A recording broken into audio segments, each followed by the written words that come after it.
There's so much out there to talk about. Some of it's manic, some of it's crazy, and some of it is so beautifully quiet and beautiful that you just go, wow.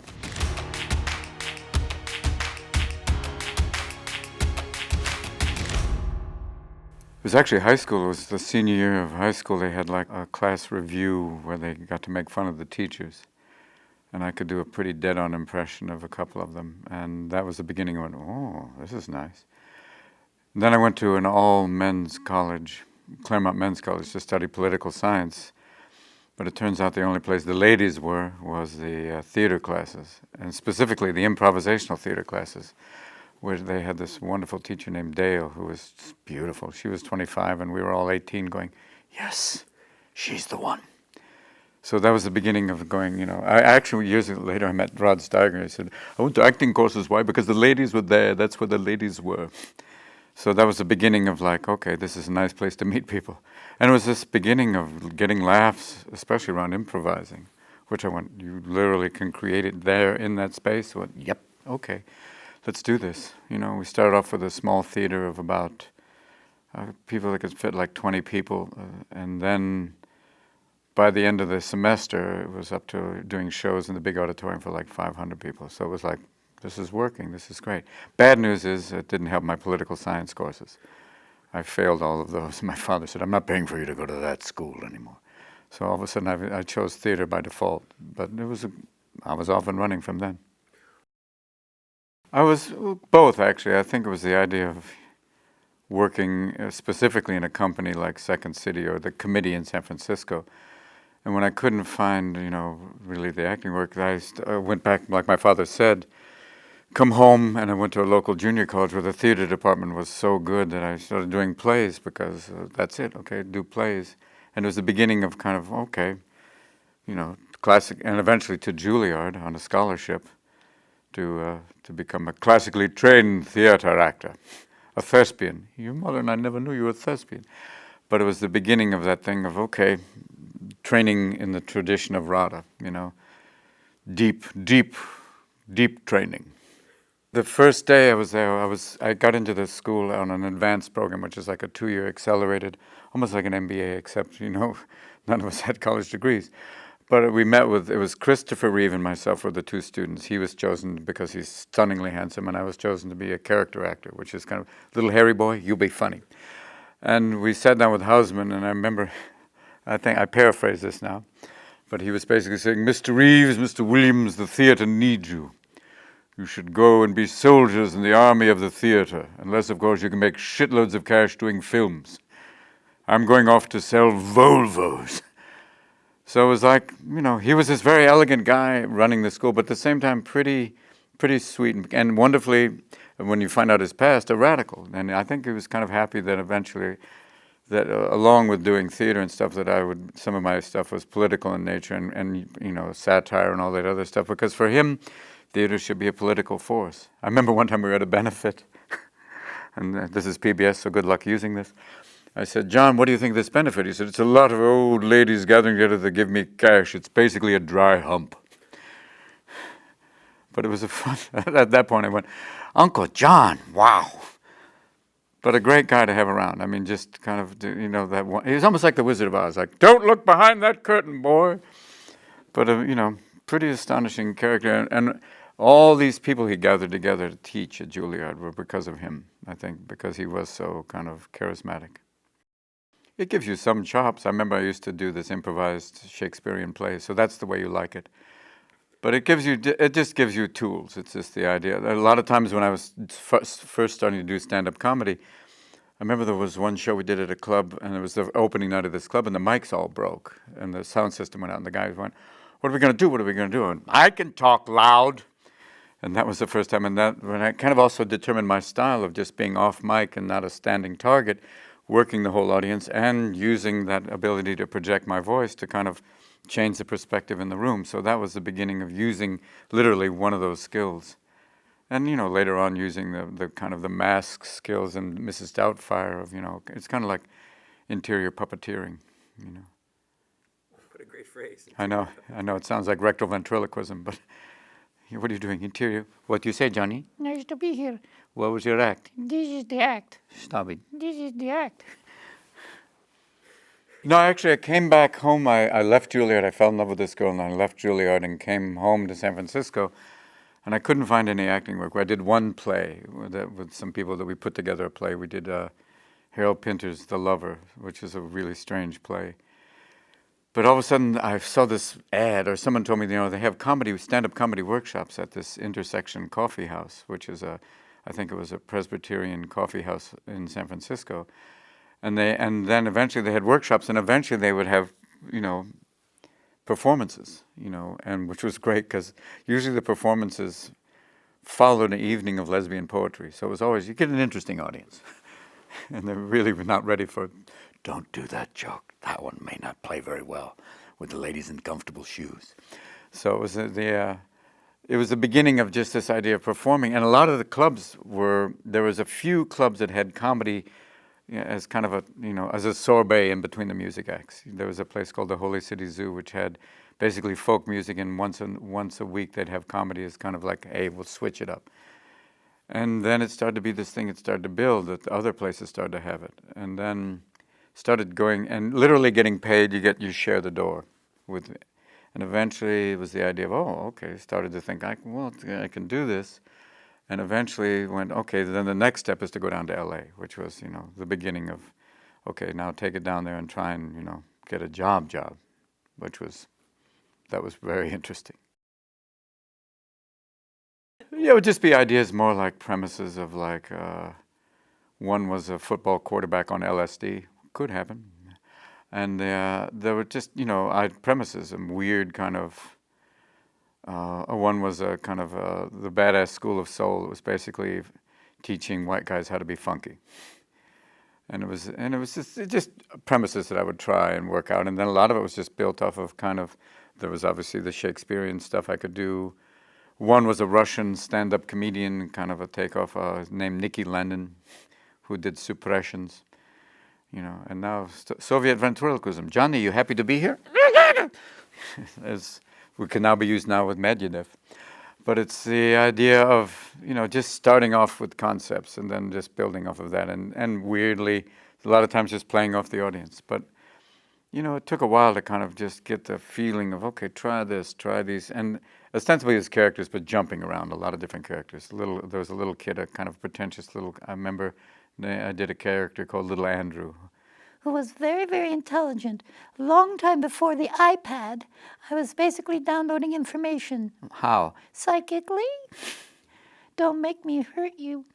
But it was just, some people would like it, other people would be like, whoa, what is this? And then a lot of the stuff was just kind of built slowly but surely of just trying it out and working with improv groups at the same time. Sometimes material would be coming off of, stuff that I would find when improvising with others. It's like this thing, when it works, there's nothing better. When it doesn't work, there's nothing worse. Hence the metaphor is you kill or die. There's no in between. The metaphors are pretty brutal. You killed. There wasn't, or occasionally, you maimed. Yeah, and then when you don't do well, you died. That worst thing is when you have an audience where not only are they not quiet, all you hear is just glasses tinkling, or this, and then that's like, wow. That's a routine I actually developed that was called What Goes On Inside a Comic's Mind When You're Bombing. And it was come inside my mind. And it was literally of like the desperation of looking for material and trying to find the right joke and eventually getting, you go blue just because that's the only way to get out of it. And then finally your id comes up going, let me go, I can talk to him. They just take off, just let it go, I got some stuff. No, not you. Talk about your mother. You're not ready. But it's, that was built off a routine where I literally was dying on stage in the Comedy Store. And it was like, okay, let's talk about this. And it just became the standard thing that I kept doing. I've seen people just literally attack the audience, like, what's wrong with you people? They don't like you. It's okay. It's that interesting thing. Or sometimes you'll try and win them back, or you'll ask questions, or, Literally, I was in England once. Once? You were there more than once. But there was a blind guy in the back of the audience, and it was a rough night. And all of a sudden, they introduced this English comic, and they said, "Please welcome Thomas," whatever his name was, and the blind guy went, "Get off!" And he waited 1 second, and he went, "Is he gone?" It's just the idea of, then you will get the hostile drunks, the idea of, when that becomes a whole other game of, how much do you engage them. I used to sometimes take them, if they're really strange, you could bring them up on stage and direct them in a movie, and that's because really what they wanted was to be part of the act, and go, okay, let's make them part of the act. And that could be very dangerous too, because then they won't leave. I'm not leaving. This has gone really well. What about these? Put it back. That was always the strange part. But, that was the nature of the Comedy Store. That was like crazy stuff going on at any given moment. There'd be Richard Pryor on in the main room. Oh, God. And then, people coming on, Michael Richards coming on stage with little soldiers and giving them directions. Just bizarre stuff going on, and it was like a three-ring circus. Both. Sometimes it's just it's something you thought about, and this is the time to use it. And sometimes it isn't the time. You realize, not the time now. And then it's just a question of, truly, if you're willing to take the chance, and if you feel like it's right, and sometimes it is, and other times it isn't, and you'll know pretty quickly. And it's a question of you have the courage to keep going with it, or the intelligence to let it go, it's not working. No, not good. But that's both, because you have things in the back of your mind. You're thinking, well, yeah, there's ideas of, this might work, maybe, yeah, and then here's the coefficient that makes it all work, is the audience. You can think about these things alone, and a lot of times you are, and then you take it out in front of people and you go, this works or this doesn't work, and it's a combination of, okay, this might be the wrong audience for this routine, or this is the perfect group to do it for. And it's just that, it is that, if it's that moment and it's right, it's pretty amazing. Just because it was brutally honest. Who can talk about open heart surgery and, basically burning himself alive. My favorite thing is he'd set himself on fire. He's in the emergency room. They've got him packed in ice, and smoke's coming off him. And there's an attendant comes up and goes, "Hey, Richard, how about that last autograph?" I know, and then my favorite thing is that, when he did the series, the network specials for, I think it was NBC, he had the opening, one of the greatest openings of all time. He said, "Hey, it's me, Richard Pryor. I'm on TV. I didn't have to give up anything." And they pan, and he's totally naked, and they think, where are they going? Where are they going? I didn't give up anything to be on TV. And they get down to right about here. He's a Ken doll. There's nothing. At that point, I went, yes! But as the show went on, we kept doing... we would do, like, he hired everybody, Sandra Bernhardt, Paul Mooney, myself, all these comics to be his players in this kind of improv, in his ensemble. As the show went on, they kept wanting Richard to do stand-up, and as they kept tightening up on him, they would, by the last taping, they said, okay, and he said, okay, I'll tape, I'll do stand-up, because they kept wanting, when are you going to do stand-up? And they wanted it to be acceptable for, primetime television, or late night primetime. I guess it was 9 o'clock or 10 o'clock. He recorded that night. He recorded 45 minutes. In the end, they had 10 seconds they could use. "Motherfucker, tell me! Good luck to use this on your TV, motherfucker!" He's like, oh, wow, good luck. But no, watching him work was the greatest thing of all, because when you'd see him at the Comedy Store, he'd be on stage, and people in the audience would go, "Do Mudbone!" And he'd go, "You do it, motherfucker! You know it better than me!" So, but he'd be trying stuff, and he would always just be, you'd see him develop characters. He'd talk about Miss Rudolph, or literally later on, after setting himself on fire, about coming back and recovering from being dead, and talking about that, and talking about throwing his wife, trying to throw off the balcony or whatever. That all these things that you go, good luck. Before, like in the last couple of years before he died, I went to visit him, and he had heavy MS. And I did for him an African voodoo dance to ward off ex-wives. And I knew that it was great, because his laugh was go, ah!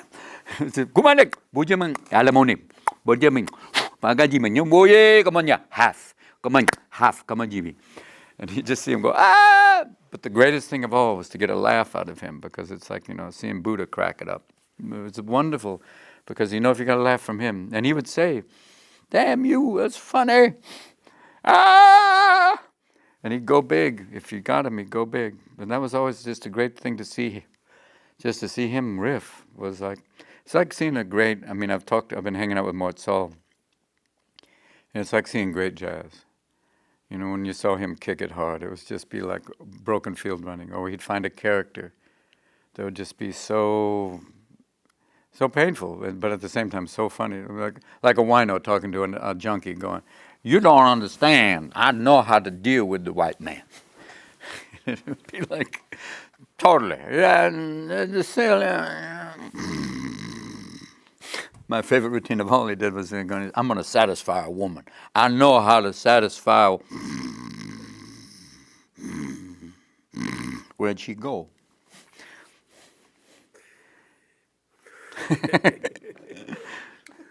I got lucky. I won the lottery. It was basically with Mork and Mindy. I mean, I was on Laugh-In 2, which had a very short half. You know, it was on. I was like, and good luck. Everyone thinks this is your big break. And when the show came out and went, it was like, and so much for that illusion. My favorite moment was that on that show was I got to meet Frank Sinatra. And I was dressed as a cowboy, and I came out and said, "Mr. Sinatra, I'm so happy to meet you, I could drop a log." And he started laughing. I went, "Oh, he's laughing. I'm not going to get hurt. I won't be having that special discussion with Jilly." But it was like, you know, that was quick, over and done. And then I had this audition for ostensibly an alien on Happy Days. And the reason that show was being done, people thought, "An alien on Happy Days? No sé ese, not that kind of alien." But the idea that it was this, that Gary Marshall's son had seen Star Wars, and he thought, "Can't we have an alien on Happy Days?" And that would have been a great, I would have liked to have been there when Gary went, "I don't know. There's the 60s, there was no alien abductions, and we're definitely not doing any rectal probes." But the idea of an alien on Happy Days came from that, and then they started auditioning pretty much every stand-up comic they could find to come in and play this alien. And the day I went in for my audition, Richard Lewis, who's a great Jewish comic, is coming out going, "I don't speak Norwegian." And I went, "What does that mean?" And then I went in and basically just started talking in the weird kind of helium voice and sat on my head and, you know, just started off just playing. And then just, because I went, "What have you got to lose?" And they went, "Yes." I went, "Serious?" And so I got the gig and basically went in and had a good time because it was, you know, it's me basically, you know, in the midst of them in the 60s with, you know, Ron Howard, Henry, who was funny, but at the same time, man, I just going, trying anything. They went, "Can I try this?" I went, "What's to lose?" Hey! So it was me just playing off of them, and it turned out to be very popular. I mean, it was kind of weird because people were going, "What's this?" in the middle of Happy Days. It did very well. Cut to, Paramount eventually has this commitment to ABC, where ABC, another series fell apart, and Paramount, they have to put on one of Paramount's shows. There's a commitment. They've got this thing. So Paramount puts together, they don't have, "What do we have?" "Well, what have we got?" "I don't." And then they went, "Well, this kid played an alien on Happy Days. Well, we'll spin that off." "Spin what off?" And they put that on with me and Pam, basically throw it together of Mork and Mindy, the idea of my character comes to Earth. And they find Pam, because Pam had done a show about playing a nun in a high school. And so basically an alien and a nun. Could happen. An Irishman walks out of a bar. It might happen, you never know. But the idea that they put it together, it was like this arranged marriage, and it was a commitment to go on air with no pilot, just boom. And obviously there was all these, you know, pre-articles like, "Yeah, right, an alien, right, we need another My Favorite Martian." So it was like, we're coming out of the blue, weirdly like, what do you do? And, you know, and the wonderful news is she's really sweet and really funny in her own right, and I could just go off the wall and do strange things, and because I'm an alien, it's okay.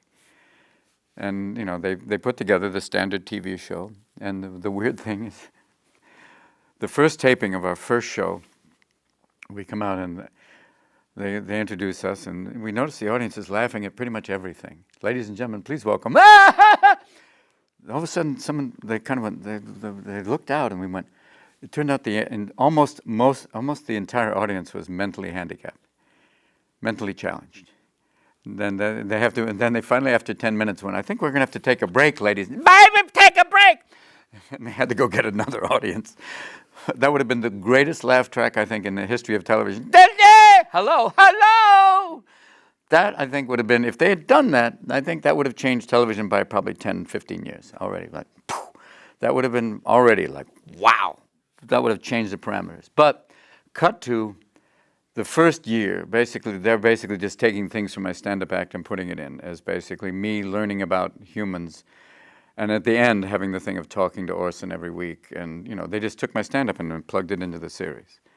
So it was, it was just me playing, having a good time, and having Pam standing there and kind of holding the middle and explaining things and being patient. And occasionally we'd have kind of the warm and fuzzy moment of like, oh, that's love. Oh, cool, wonderful, nice to know that, Mindy. And then we'd build off of that. But the weird thing is, it came at a time when people are going, what's this? And we got lucky. And then it was just this thing of, it became every Thursday night, people going, they wanted to see how crazy it would be. And it still is that thing, even after winning an Academy Award. For like a week, people going, hey, Good Will Hunting, way to go. 2 weeks later, hey, Mork. It doesn't change. It's still in people's consciousness from that time. And people go, diddy, you mean nanu? Yeah, that's it.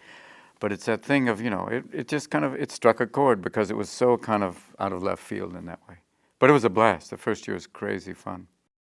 I think because it was so kind of out of the ordinary, even though it was, silly, a lot of it. And people remember the silliest stuff, What's your favorite planet? Pluto. Why? Because it's a Mickey Mouse planet. And I was like, why does that joke work? And it just, people would remember the thing about fly, be free, where I'd take eggs and throw them up and they'd crash.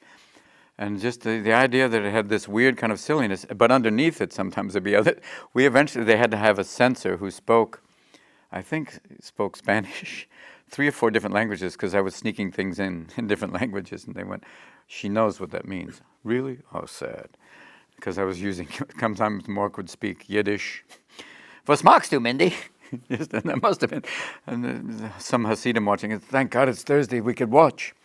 But the idea that, we would try different things, and it was just kind of to see what could get under the radar. And and we had a great director, Howard Storm, who was a comic himself, who just let us, go crazy and do things with it, which was pretty wonderful. I had no idea what my progression would be. I was just doing it. I was just getting gigs, trying to work. It was literally like, what's the next job? And, whether it was clubs or, the idea of this, that I had no idea that I would ever even get a series. It was luck. It was like, like I said, winning the lottery. So the idea that I went down there to get a series, no, I had no idea. I was just doing stand-up as this thing of, it paid the bills and it allowed me to work. There was no acting work on that per se at that time for me, so it was like, okay, this works, let's do it. And then when the series hit, it was like, wow, serious? Okay, let's keep going.